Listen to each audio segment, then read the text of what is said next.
This story begins in the farthest forest of West Virginia. To climb the deserted road, a couple named Rich and Hallie can be seen intending. Rich reaches the top and recognizes a filthy stream of water in front of him. And, after applauding oneself on his victory, he promptly orders Hallie. Now we see that Hallie's foot is slipped a while climbing, but controlling her, she again tries to climb up. Here he calls Rich for help, but gets worried about not seeing him before. Suddenly she is shocked finding the fallen blood drops on her face. She lays eyes on Rich, who is fallen down by someone. Before understanding anything, someone begins to pull her up forcefully. But she handles herself, cutting her rope. But losing her grip, she falls down, where she sees Rich's corpse. Seeing him, she starts crying. At the same time, some voices are heard from the mountain. Hearing them, she moves to her car in order to rescue her life. But her foot is trapped in a barbed wire and she falls. And that murder takes her with him, dragging. Now we know the occurrence of robberies in this region, where the news reveals the theft of cars one after another. Even people claim to view witchcraft in this area. We again view a passing car in this region, where we see Chris, who is going for an interview in another city. During the journey, he is caught in a traffic jam, and he finds himself late when the traffic does not move ahead. Exiting the car, he proceeds to the front of the parked truck, standing there, where he asks the reason of traffic jam from truck driver.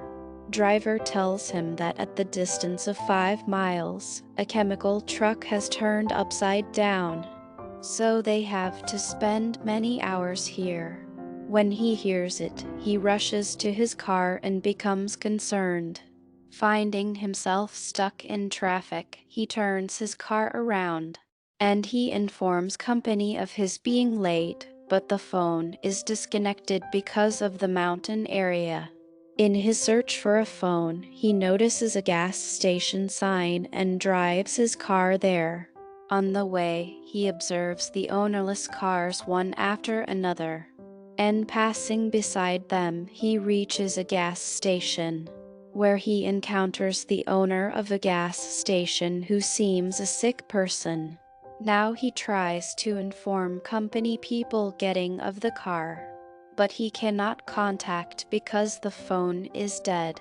Now he asks the owner of the gas station about the other address which leads to the city, but he ignores his conversation.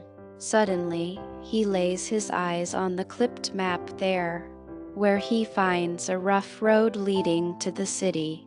Now he asks about this road from the owner of the gas station.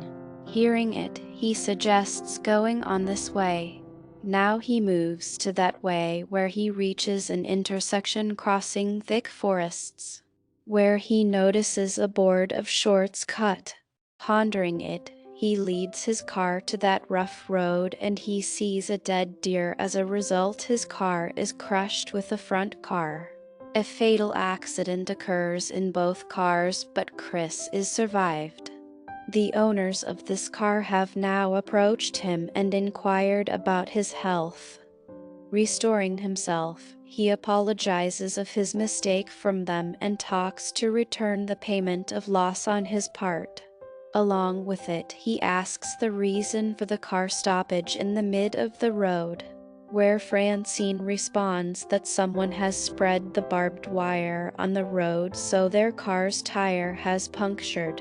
One of their friends suggests going to the previous gas station for a call, but Chris forbids them to go there. All decide to go alone, but Evan and Francine stop for taking care of the cars. Now they discover a dead mongoose on the way. It seems someone has thrown it, tearing its midst. Walking at a distance, they see the burning tires of cars, which indicate the danger. but he asks to move further. There we see Francine and Evan, who feel a movement in nearby bushes. And he goes to check, but Francine is got worried about not finding him. She goes after him to search. While walking, she notices Evan's shoe. As he goes near it, a cut ear of Evan is also seen.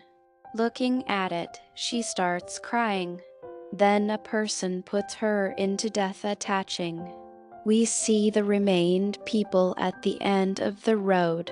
All 4 persons go for a helping hand.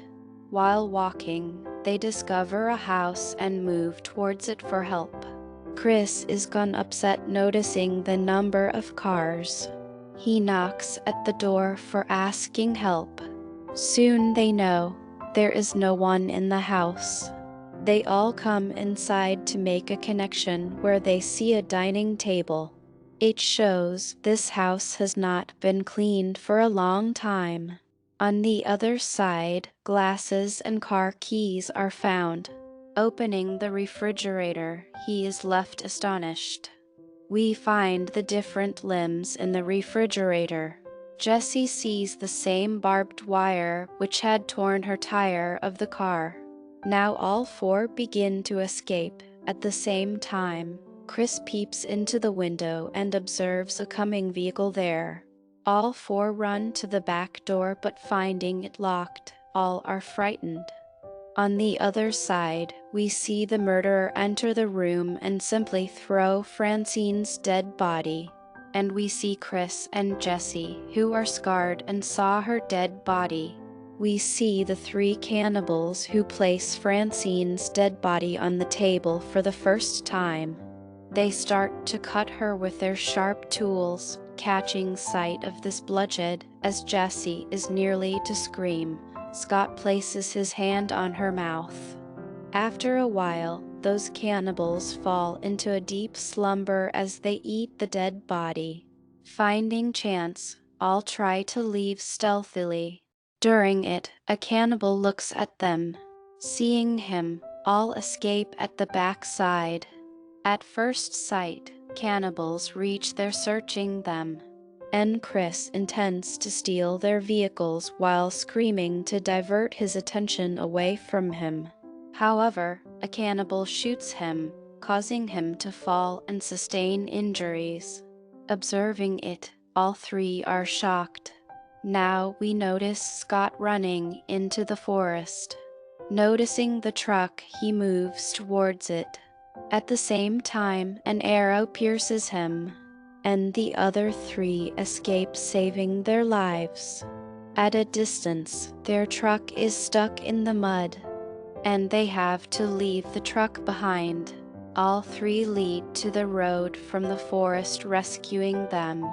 Day turns into evening, and those cannibals go for hunting of 3 of them. On the other side, 3 of them take a rest at a place after getting tired, where Carly asks them to look up. As they look, turning themselves, a watchtower is seen in front of them. They feel pleasure, and we see 3 of them climbing up, but they are saddened finding no one there. Where Jessie gets a first aid box. Using it, she dresses Chris. Further, Carly gets an old radio. Playing it, Carly asks for help but does not get a response. Chris hears some sounds coming from downstairs. As he looks, he sees the 3 passing cannibals downside, and those 3 are seen climbing up the tower. And looking them, Chris places all belongings on the entry gate, and after a while he notices them leaving, and Carly starts broadcasting their location over the radio. Then the cannibals damage the wire of the radio and set the fire to the tower. Finding herself in flames, Carly takes the kept box and breaks the window of the tower for the safety of her life. Chris notices the tree downside and 3 of them save their life jumping on them. The three cannibals observe them and aiming to catch them, they start to climb up the tree. And seeing their arrival, three of them are seen to move from one tree to another. While crossing a tree, a cannibal reaches near Carly.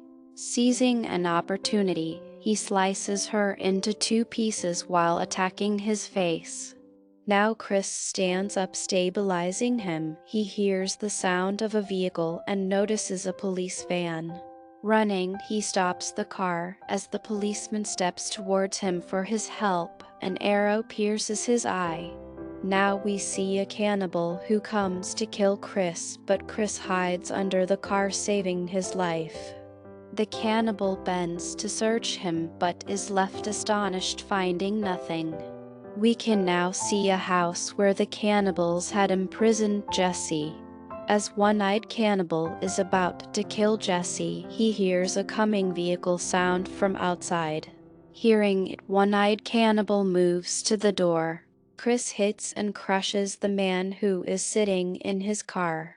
Getting off the car, he kills the last beast with the pointed arrow attacking him. Chris unbinds Jesse, saving her. A cannibal attacks him during this time. Now Jesse kills that cannibal with an arrow while looking at Chris dying. Both of them will be now leaving home. Chris suddenly focused his efforts on the police engine fuel box. This house was burned down by the large blast. We can now see the road where both of them will have reached and NBSB the gas station by truck. And the owner of the station locks his door threateningly as he sees a truck impending. Chris exits the truck, detaches the map, and walks away.